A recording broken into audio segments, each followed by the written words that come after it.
जय श्री राधे। कल के प्रसंग में हमने चर्चा करी थी कि भगवान राम आए और आते ही शबरी की कुटिया का पता पूछने लगे। प्रेम रूप भगवान शबरी की कुटिया में पधारे। सबरी देखी राम ग्रह आए, मुनि के बचन समझू जिए भाए। सरसिज लोचन बाहु बिसाला, जटा मुकुट सिर उर्बन माला। श्याम गोर सुंदर दो भाई, सबरी परी चरण लपटाई। प्रेम मगन मुख बचन न आवा, पुनि पुनि पद सरोज सिर नावा। वह प्रेम में आत्म विभोर हो गई थी। वाणी उनकी अवरुद्ध हो गई थी। चरणों को पकड़कर अनंत सौंदर्यमय भगवान की ओर टकटकी लगाकर देखने और आंसू बहाने के अतिरिक्त वह और कुछ नहीं कर पा रही थी। उसके वश की कोई बात नहीं थी। प्रभो, आपके लिए एकत्र किए हुए फल मूल आदि रखे हैं। बड़ी कठिनता से अर्घ्य पाद्य देने के बाद शबरी ने कहा।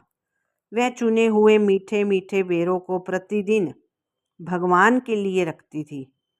उन बेरों को ले आई, बड़े प्रेम से देने लगी और भगवान आनंद पूर्वक खाने लगे। भगवान को उन बेरों में इतना अधिक स्वाद और आनंद का अनुभव हो रहा था जैसे प्रेममयी जन्मदायिनी जननी कौसल्या जी उन्हें भोजन करा रही हो।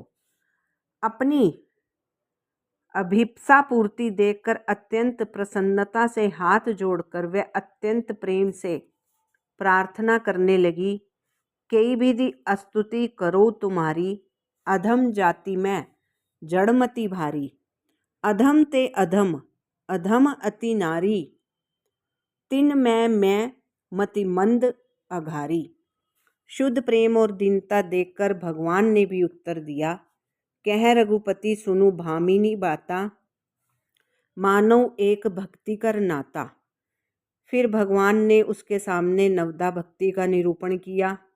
इसी बीच में ऋषियों का समुदाय शबरी के ही आश्रम में भगवान के दर्शन निमित्त आ गया।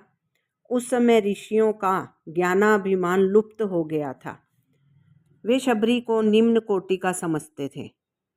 वे मतंग ऋषि के तिरस्कार के लिए भी मन ही मन पश्चाताप करने लगे।